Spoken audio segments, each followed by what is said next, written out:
Cruz's obsession has led the Republican Party to the brink of its own civil war.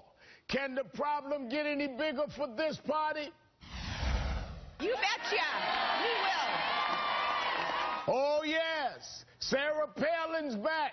She's defending Senator Cruz and demolishing Republican leaders with a blistering editorial, calling the permanent political class in D.C., quote, nothing if not gutless and rudderless. Welcome to our world, Ted. The same people have been denouncing conservatives like me for years.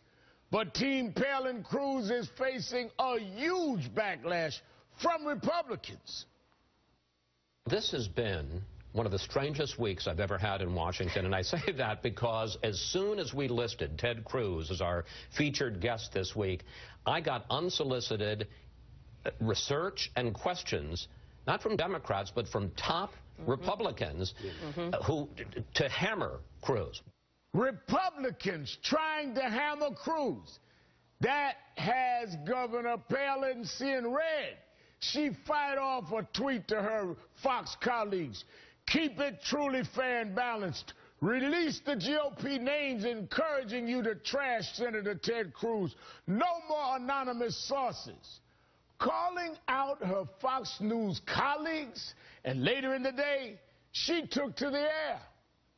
My dad, who is a science teacher, a natural history teacher. Dad, if you're watching this morning, if you're out of Moose Camp already in your home, you are a teacher, and you never told me that elephants were cannibalistic. I wish I would have known, and then we would have a different tactic in the way that we do campaign. Moose Camp? Cannibalistic elephants? Just what the GOP needed. Sarah Palin back in the headlines. Time to grab the popcorn. This is a reality show like no other. Joining me now are Crystal Ball and Cynthia Tucker. Thank you both for being here. Thanks for having us. Good to be here, Reverend. Cynthia, Sarah Palin says elephants are acting like cannibals, but she's one of the elephants attacking with Palin now involved. How messy could this civil war get in the Republican Party? Oh, it is getting worse and worse by the hour, Reverend. You know, this civil war, which has been getting worse and worse by the hour anyway, is now much worse with Sarah Palin involved in it, out there leading the charge from one side. This is a war between those Republicans who are merely conservative and the crazy Republicans, and I don't think I have to say which camp Sarah Palin is in. You know, for those Republicans who were hoping that they could pull back the party from the brink, that they wouldn't go over the edge like lemmings and take the whole Republican brand with them, this has to be a nightmare because Sarah Palin loves publicity. Now that she's been acknowledged again, she is not going to go away. Now, and to show you that she's right, Crystal, Palin was asked how she'd respond to Republicans like her former running mate, John McCain, who are against Cruz's plan. Listen to how she responded. Senator McCain, your former running mate, says to think that we can defund Obamacare in this way is, quote, not rational. How do you respond to those who say this is a fool's errand? We ask as an American people collectively that they not wave a white flag and just capitulate and give in to the liberals and to those who want this socialized program of health care coverage in our nation. I mean, John McCain shouldn't wave a white flag and give in to liberals. I mean, is this going to antagonize mainstream Republicans even more? Well, what I love about what she said, too, is, you know, she's got the American people behind her. Well, we just had an election on this issue, and I don't think that her side won. But what's incredible here, too, is she and Ted Cruz are a match made in heaven because they both are motivated by their own selfish interest in publicity and in fame. Neither one of them is any more conservative than the people that are denouncing them, but they both are more selfish and less interested in governance. All they want is for all the media attention to go to them. And sadly for Ted Cruz, this has worked. It has made him this quote-unquote rising star and a contender for 2016, and that's what he really is after here. Are we looking at megalomania and narcissism or true ideology here, Cynthia?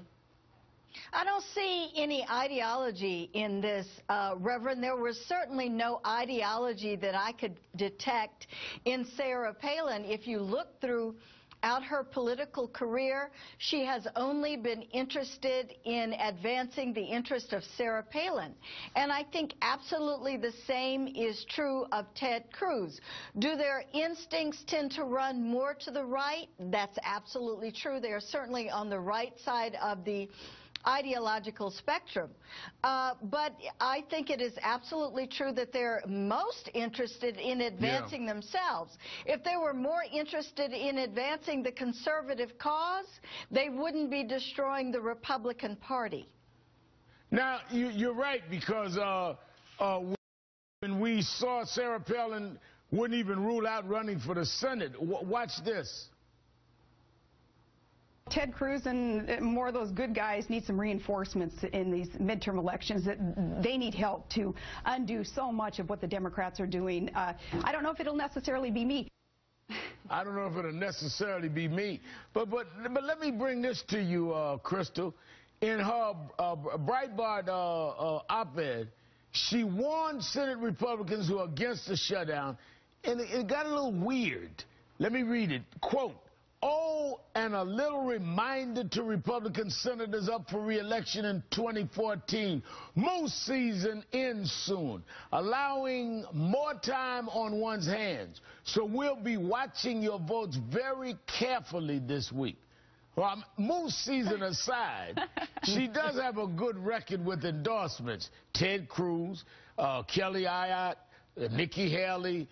I mean, will Republicans be afraid to get on her bad side, Crystal? Well, she has those, but I believe she has a few like Christine O'Donnell and Sharon Angle also that she's backed. And let's face it, Sarah Palin's star has waned very far. Now it's not just people like us who call her out, but her own side who are willing to denounce her when she makes crazy statements like she is now. She doesn't have the fundraising pull that she once had. She is not going to be a force to reckon with and to be reckoned with in 2014, despite her illusions of grandeur.